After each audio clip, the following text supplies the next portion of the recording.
इनकलाब जिंदाबाद के नारे के साथ आप लोग चले जाओ तो चले जाओ। प्रशासन के सामने हम भी भरत भूषण तिवारी की तरह खड़े रहेंगे। जब तक गांव वालों को उनका न्याय और उनके हक की जमीन, उनके हक की जो सरकारी सेवाएं हैं, जब तक दिला नहीं लेंगे, तब तक ये भरत भूषण तिवारी हटेगा नहीं। आज भी भगत सिंह और चंद्रशेखर जैसे आजाद जैसे लोग हमारे भारत में हैं, है नहीं, हर एक के भीतर वो ज्वाला धधक रही है।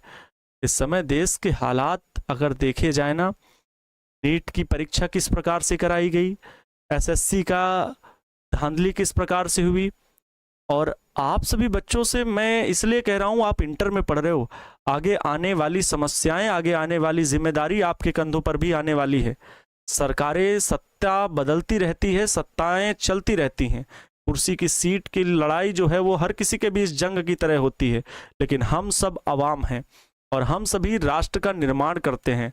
अगर एक शिक्षक और शिष्य ये समझ ना पाए कि आने वाली पीढ़ियों को हम क्या देने वाले हैं, ये सीख ना ले पाए उन महान लोगों से जो राष्ट्र हित में, देश हित में कार्य करते हैं, तो हम एक दूसरे के लिए कार्य करना बंद कर देंगे, समाज सेवा करना बंद कर देंगे। उस भरत भूषण तिवारी ने कोई गलत काम ऐसा नहीं किया था। हम बाद में मानते हैं कि उन्होंने असंवैधानिक तरीके से, उनके हाथ में पिस्टल थी, लेकिन वो पिस्टल भी उस बंदे ने अपने लॉकेट को बेच करके वो पिस्टल लेकर के आए थे। वो तब लेकर के आए थे जब पुलिस ने उन्हें अनावश्यक परेशान करना शुरू किया और ये कहा कि ये मानसिक रूप से बीमार है, हम इनको गिरफ्तार करते हैं। उस बंदे के पास ना तो कोई FIR था उस बंदे के खिलाफ और ना ही कोई मुकदमा दर्ज था। आज तक एक सिंगल कोई मुकदमा दर्ज नहीं हुआ और वो इंसान केवल उन बाढ़ पीड़ितों को न्याय दिलाने के लिए, भोजपुर जिला में जनिया गांव कहां से जो है बाढ़ पीड़ित लोगों को दूसरे गांव में 18 किलोमीटर दूर जमीन दी गई, ना तो वहां रोड, ना तो वहां बिजली, ना तो वहां घर, सिर्फ फिर से 18 किलोमीटर दूर उन गांव के लोगों को भेजा भी गया, तो वो भी बाढ़ ग्रसित क्षेत्र। और अब बारिश आने वाली है, समय इतना खराब आने वाला है कि उन परिवारों का क्या होगा, उन भूखे बिलखते बच्चों का क्या होगा जो उनके पास गायें हैं, पशु हैं, जिनको पाल करके वो किसी तरह घर परिवार चला रहे हैं, वो कहां लेकर के जाएंगे। अब सरकार के खिलाफ ना तो कोई नेता, विधायक, सांसद कोई जाता नहीं है, वहां पर कोई देखने वाला था नहीं, वो अकेला बंदा सुबह शाम वहां पर खबर लेने जाता था। सोच लीजिए, अब ये बंदा वहां पर जाता था और उसके लिए उन्होंने लगातार संवैधानिक रूप से हर ऑफिस में जाकर के, हर दफ्तर में जाकर के, चाहे वो SDM हो चाहे DM हो, हर ऑफिस में जाकर के अपना प्रयास दिखाया और उस प्रयास से परिणाम ये हुआ कि सड़क बनी, बिजली बनी, लेकिन अभी भी बहुत सारी चीजें बाकी थी। इतना खाली था कि वहां पर JCB से मिट्टी डलाने की बात कर रहे थे, साथ में उनके घर बनवाने के लिए इन लोगों को जो भी जरूरत है वो सरकार से अपनी मांगे रख रहा था। बस एक मांग थी और फिर तो चलो सब कुछ ठीक था।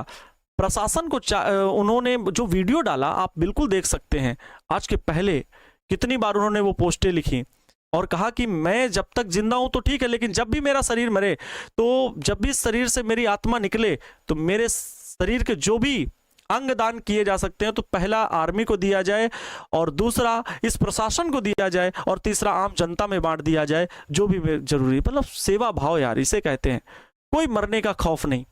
और जब उन्होंने सरेंडर किया, वो वीडियो बनाते हुए फेसबुक में लाइव डाला और पिस्टल को फेंक दिया और सरेंडर कर दिया कि भाई अब हम सरेंडर हैं, आप जो भी लेके चलना चाहते हो, अपने साथ जेल में डालना चाहते हो जेल में डालो। लेकिन ये अंग्रेजों के जमाने का भारत क्या अभी बदला नहीं है, या फिर कहीं ना कहीं प्रशासन में कमी है, वो समझ बाकी है जो समझ होनी चाहिए थी। वास्तव में किसी निहत्थे पर गोली चलाना ये कोई एनकाउंटर नहीं, अपराध है। उत्तर प्रदेश का जो मॉडल है ना, वो वहां पर जो वास्तव में अपराधी है, गुंडा है, मवाली है, वहां पर एनकाउंटर का, अगर आज भारत में सबसे ज्यादा एनकाउंटर हुए हैं तो उत्तर प्रदेश में हुए हैं। और ये प्रशासन का काम है कि ऐसे लोगों को, और एनकाउंटर का मतलब नहीं होता कि जान से मार देना, पैर पे गोली मारना जिससे कि वो भागने ना पाए और उन्हें जेल में डाला जा सके सुधारने के लिए, तो ऐसा होता है। लेकिन इस प्रकार से अगर गलत धारणा बना करके किसी पर, निहत्थे पर गोली चला देना, वो एनकाउंटर नहीं, वो हत्या कहलाती है। और प्रशासन इसमें क्या हक दिखाता है यार, हमें तो समझ में नहीं आता ये किस तरह से काम हो रहा है।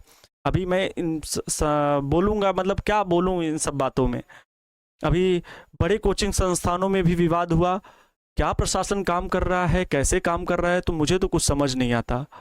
हाँ, मुझे कुछ भी इन बातों में समझ में ही नहीं आया और मैं आप लोगों के सामने इन सब बातों को रखना भी नहीं चाहता। लेकिन जहां राष्ट्रहित की बात हो वो बात जरूर करना चाहूंगा कि हमें थोड़ा बहुत जागरूक होना पड़ेगा अपने कार्यों के लिए, अपनी चीजों के लिए हमेशा प्रश्न चिन्ह उठाने का जज्बा और जुनून होना चाहिए। अगर हम बहुत दब के बात करेंगे तो अलग तरीके के परिणाम देखने को मिलेंगे। और आप सब के अंदर वही भगत सिंह, वही आजाद, वही अभिमन्यु, वही अर्जुन आपके भीतर भी है। जब भी कभी अपने घर के लिए कुछ काम करने की जिम्मेदारी आपके कंधों पर आए तो यार हर संभव प्रयास करना कि हम अपने घर को बदलने के लिए क्या कर सकते हैं। गांव शहर ये तभी बदलेगा जब हम खुद को बदलेंगे। तो एक विनम्र श्रद्धांजलि उस नौजवान युवक भरत भूषण तिवारी को हम सभी की तरफ से जरूर मिलना चाहिए। आप सभी बच्चों से निवेदन है, एक 10 सेकंड का मौन रख करके उस आत्मा को शांति देने के लिए श्रद्धांजलि जरूर अर्पित करें, क्योंकि इसमें कोई दिखावटी नहीं है कि क्या है। यहाँ पर कोई जात धर्म विशेष कुछ नहीं होता है। एक शिक्षक और शिष्य के लिए हमेशा मेरा एक सिद्धांत रहा है, सर्वे भवन्तु सुखिनः सर्वे सन्तु निरामया सर्वे भद्राणि पश्यन्तु माँ कश्चित् दुःख भाग् भवेत्। और हम सभी का एक नारा होता है, हम सभी का एक स्लोगन है, सत्यमेव जयते। हम सभी किस सिद्धांत को फॉलो करने वाले हैं? वसुधैव कुटुंबकम। हमारी पृथ्वी जो है समस्त हमारा परिवार है। अगर हम सक्षम है किसी दूसरे की सेवा कर पाने में, किसी दूसरे की मदद कर पाने में, तो जरूर करना चाहिए। मानवता धर्म, मानव धर्म सबसे सर्वोपरि होता है और वो इंसान दूसरों के हित के लिए आगे खड़े होकर के काम कर रहा था और ये बहुत अच्छी बात है। हर तरह से वो पिछड़े वर्ग के लोग थे, उन्हें वो हक दिलाना, न्याय दिलाना हम सबकी जिम्मेदारी बनती है, क्षेत्रीय लोगों की जिम्मेदारी बनती है। वो कराने में अगर वो असफल था तो बाकी लोग गांव के सिर्फ मजे ले रहे थे। लेकिन आज पूरा देश उस इंसान को भगत सिंह और चंद्रशेखर आजाद से तुलना कर रहा है। ये प्रशासन उसे शहीद का दर्जा दे न दे, लेकिन गांव और देश के आवाम शहीद का दर्जा दे रही है। जगह जगह पर कैंडल मार्च निकाला जा रहा है। इसलिए कहते हैं ऐसे कार्य करने वाले लोग कभी हमारे बीच से मरते नहीं बल्कि अमर हो जाते हैं। तो हम सभी बस ऐसे लोगों को अगर कभी दिखते हैं तो जरूर उन्हें याद रखना चाहिए, क्योंकि उसने देश और समाज के लिए, हित के लिए कार्य करना चाहा। ठीक है, हाँ, ये बात हमेशा याद रखो।